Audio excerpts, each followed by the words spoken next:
Hello everybody, it's Mrs. Pound and we are studying Chapter 3.1, Introduction to Plants from Purposeful Designs Life Science.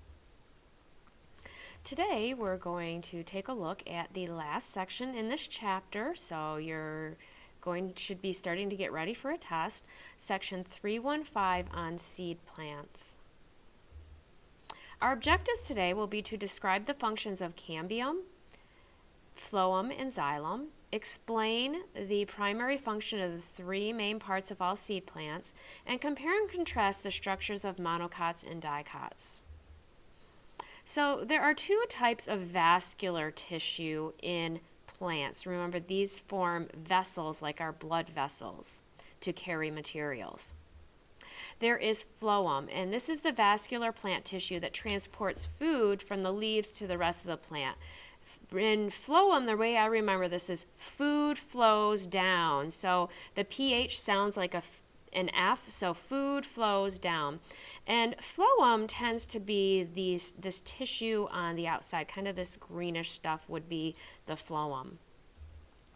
Xylem is the vascular tissue that transports water and minerals throughout the plant, and these larger red vessels would be the xylem.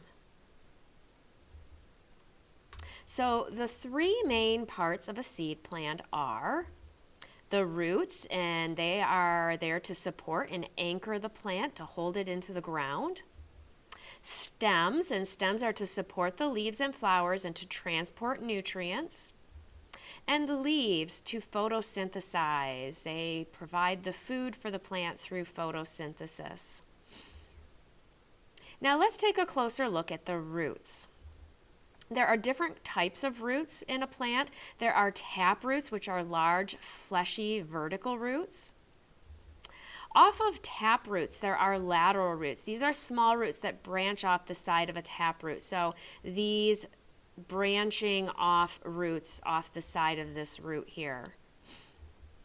And then there are fibrous roots. This is a mass of small roots that grow horizontally. So at the end of onions, they have fibrous roots. They do not have a tap root with lateral roots. They have fibrous roots. And remember, this part up here, this is actually a modified stem that's growing underground. That is not part of the root. These are the roots here on the onion. Let's take a look at stems. Stems can be described as herbaceous, so these are herbaceous stems right here. They're soft and green. They bend very easily. They're easier to break compared to the next type of stem I'm going to talk about. And those are woody stems. These are tough and made out of wood. This is a woody stem. It is not green, so that is a woody stem. Woody stems have a cambium. This is the layer of a woody stem that produces xylem and phloem. And looking right here, it's just under the bark. So the layer right under the bark is the cambium, and it contains the xylem and phloem, which is the vascular tissue in plants.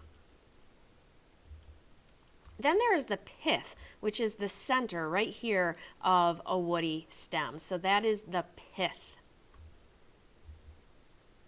Now let's take a look at leaves.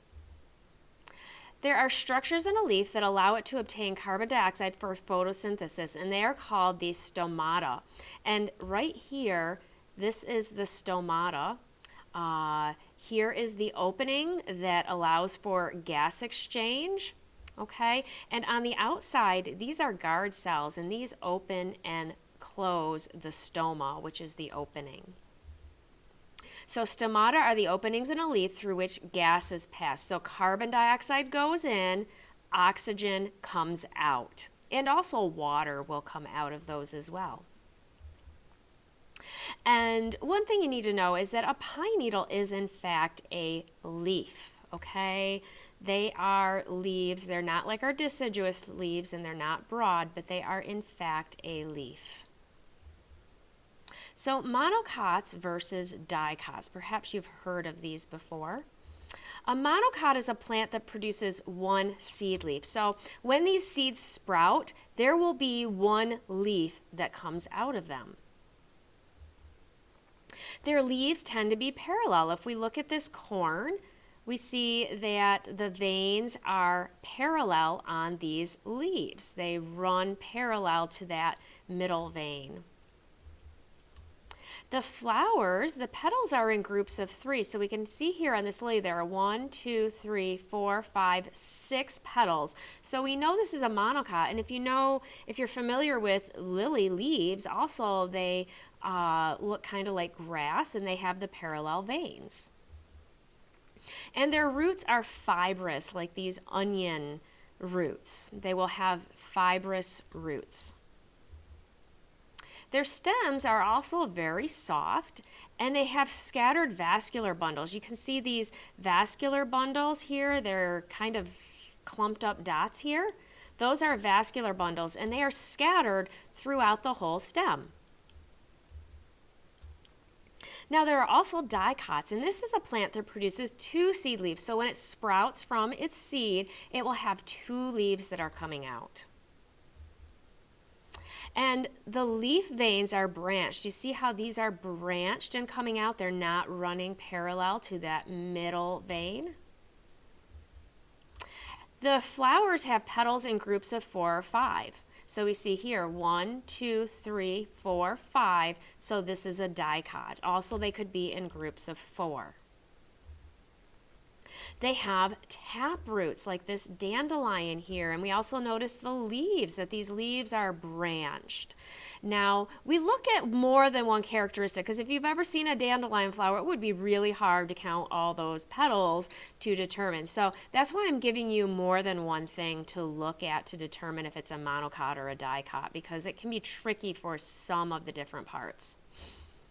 And then the stems, the vascular bundles, are arranged in a ring. You see this ring of vascular bundles around here? They're not scattered like they were for the monocot. They're just along the outside in a ring.